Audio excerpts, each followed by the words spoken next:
ஆத்மலிங்க ஆத்மணக்கம் மணியன் மணியடி சிவத்தின் ஆத்மாத்தமான வணக்கங்களை மணியக்கூடிய நமஸ்காரம் சொல்லிக்கொண்டு இன்று நாம் பார்க்கிறப்பது மாந்திரிகம் அல்லது பூஜை செய்பவர்கள் அல்லது தெய்வ உபாசனை காரியத்தில் இருப்பவர்கள் என்ன வகையான உணவுகள் மேற்கொள்ளலாம் என்று நிறைய பேருக்கு சந்தேகம் உண்டு. இதனையா வித்தியாசமாக டைட்டில் சொல்கிறோம் அப்படின்னு கேட்டிங்கன்னா, அனுபவத்தில் இது எளிமையான ஒரு விஷயம்தான். ஆனால் இதுவும் தெரியாமல் நிறைய பேர் தேடிக்கொண்டிருப்பவர்களும் உண்டு. அந்த அனுபவத்தின் மூலமாக கண்ட ஒரு முறைகளை இந்த பதிவிலே பார்க்கலாம். நிறைய பேர் கேட்கக்கூடிய விஷயம், நான் மாந்திரிகம் செய்ய கற்றுக்கொள்ள போகிறேன், எனக்கு அசைவம் சாப்பிடலாமா அப்படின்னு கேட்டிங்கன்னா, கண்டிப்பாக சாப்பிடலாம் அப்படின்னு சொல்ல முடியாது.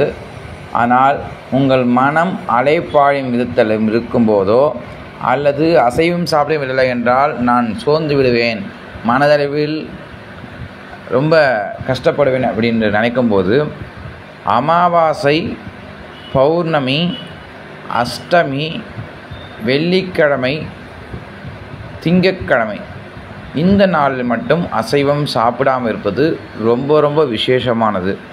அப்போ தான் நம்ம செய்யக்கூடிய பூஜையுடைய பலன் நமக்கு முழுமையாக கிடைக்கும்.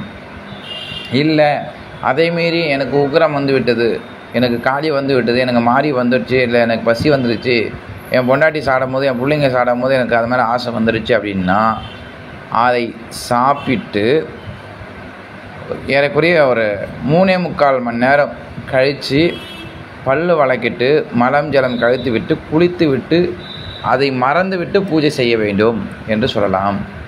இதன் மூலமாக என்ன பலன் கிடைக்கும்னா, நீங்கள் அசைவம் சாப்பிடும் போது அந்த அசைவத்தை, அதாவது உறுதியாக இருக்கும். நீங்கள் ஒரு வாழைப்பழத்தை சாப்பிட்டீங்கன்னா நம்ம வாயில் வச்ச உடனே சப்பரம் உடனே போயிடும். ஆனால் ஒரு சிக்கனை சாப்பிட்றீங்க இல்லை ஒரு மட்டன் சாப்பிட்றீங்கன்னா பல்ல மெசஞ்சு தான் சாப்பிடுவோம். நீங்கள் மலம் கழிக்கும் போது பார்த்திங்கன்னா, நம்ம ஒரு அசைவ உணவுகள் சாப்பிட்றோம்னா அன்றைக்கு மறுநாள் அந்த மலம் வராது, முழுமையாக 3ஆவது நாள் தான் வெளியேறும். அப்போ அந்த பொருளானது ஜீர்ணிப்பதுக்கு பல காலம் ஆகுது என்பதாலே அசைவம் சாப்பிடுவாது என்று சொல்கிறார்கள். தவிர கடவுளுக்கு அசைவம் பிடிக்காது, அதனால் தான் சாப்பிடுவோம் என்றதெல்லாம் அடுத்த விஷயம். நம்முடைய உடல் தான், உள் கிடக்கூடிய ஆத்மசக்தி தான் கடவுள், அதுக்கு பிடிக்காது என்பதாலே சேர்க்கக்கூடாது. அதே போல் மாந்திரிக சக்தி அல்லது பூஜை சக்தி முழுமையாக பெற வேண்டும் என்றால் என்ன செய்யணும் அப்படின்னு கேட்டால், காலை தூங்கி எழுந்தவுடனே எலுமிச்சைக்கனி வேப்பிலை சாப்பிடுவது விசேஷமான ஒரு ஒன்று. ஏன்னா நமக்கான நோய் சத்து தண்ணியும் அதே மாதிரி நம்ம உடம்புல கூடிய கிருமிகளையும் அழைத்து நமக்கான எதிர்ப்பு சக்திகளை அதிகமாக உற்பத்தி செய்யும் என்று சொல்லலாம். அதே போல் நாம் காலையிலே நீர் ஆதாரம் இங்கக்கூடிய, எனக்கு அந்த காலத்தில் சாப்பிடாமல் இருப்பாங்க. வெள்ளிக்கிழமை, திங்கட்கிழமை முக்கியமாக, அதாவது பார்த்தோன்னா ட்ரை, அதாவது பார்த்தா சுத்தமாக எதுவுமே சாப்பிடாமல் இருக்கிறது நல்லது, எச்சங்களோடு மிங்காமல் இருக்கிறது நல்லது. அப்படி முடியாத பட்சத்தில் தண்ணி ஆதாரமிக்கக்கூடிய ஜூஸுகள், மாதுளம்பழம் ஜூஸு, ஆப்பிள் பழம் ஜூஸு, இது மாதிரியான ஆரஞ்சு ஜூஸ், இது மாதிரி ஜூஸுகள் எடுப்பது நல்லது. ஜூஸ் எடுக்க சொல்லணும்னு ஆரஞ்சு பழமோ எலுமிச்சை பழம் ஜூஸையோ சாப்பிடாமல் இருக்கும்போது எடுத்திங்கன்னா வயிறு புண்ணாகிவிடும். அதனால் அதை தவிர்ப்பது நல்லது. அதே போல் உங்களுடைய உடலை பக்குவப்படுத்துவதற்கான இளநீர், இது மாதிரியான விஷயங்களை சாப்பிட்றது நல்லது.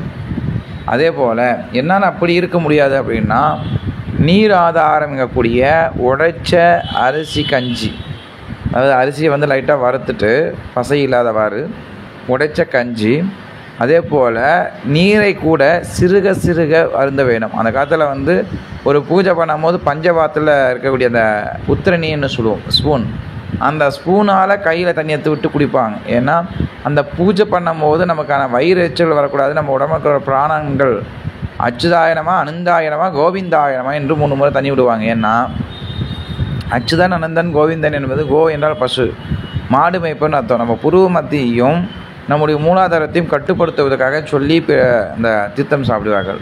அதே போல அதில் பார்த்தீங்கன்னா பச்சை கருப்பை ஏலக்காய் போட்டிருப்பாங்க. அந்த பச்சை கருப்பை ஏலக்காய் எதுக்கு போடுறோம் அப்படின்னா, நம்முடைய பிராணவாயுக்கள் அந்த பூஜை பண்ணக்கூடிய நேரத்தில் சேராமல் இருப்பதற்காக தீர்த்தம் என்ற பெயரில் சாப்பிடுவார்கள். இன்று யாரும் தீர்த்தம் என்ற பெயர் தரத வெறும் சுத்தமான தண்ணி, அதாவது போர் வாட்டரோ பம்பு வாட்டரோ ஏதோ குடிச்சு பச்சை வாத்தில் வச்சுப்போம், அதை எடுத்து குடிச்சு கூட பண்ணிடுவாங்க. நாக்கள் தொட்டு தொடாமலாம் பண்ணிடுவாங்க.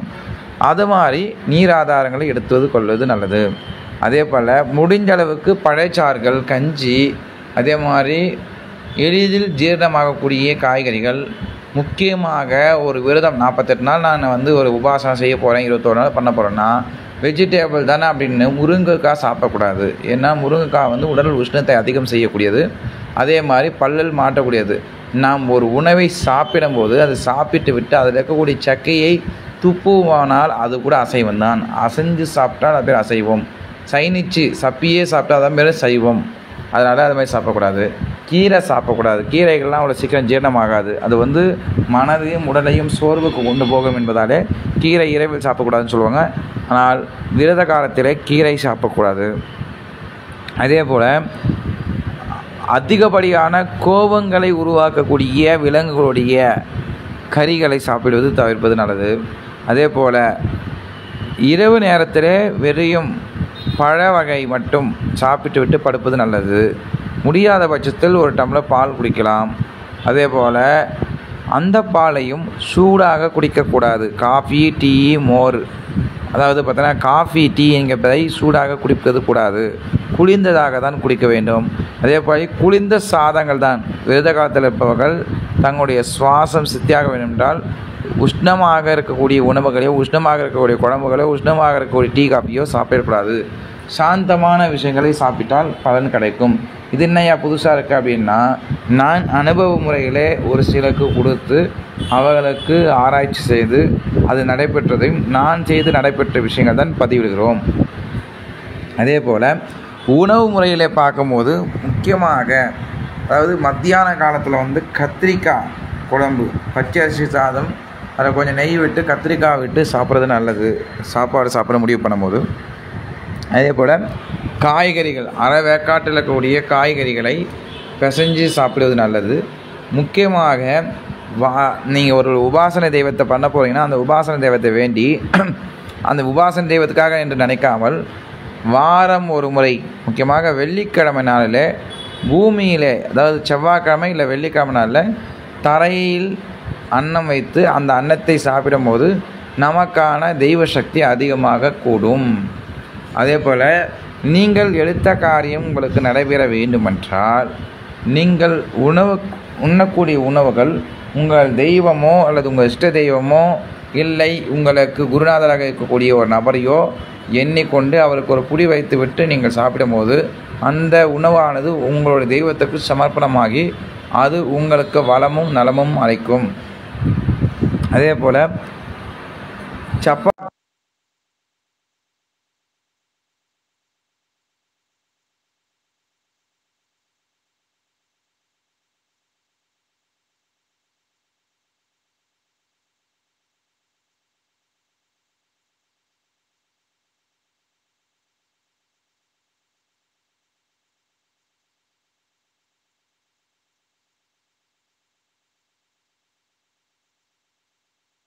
எல்லாம் விடுவாங்க. அதே மாதிரி காட்டேரி பூஜைகள்லாம் பண்ணும்போது பள்ளம் நோண்டி புதைச்சிடுவாங்க. காளி அகோர பூஜை பண்ணும்போது தொல்லை நோண்டி புதைச்சிடுவாங்க.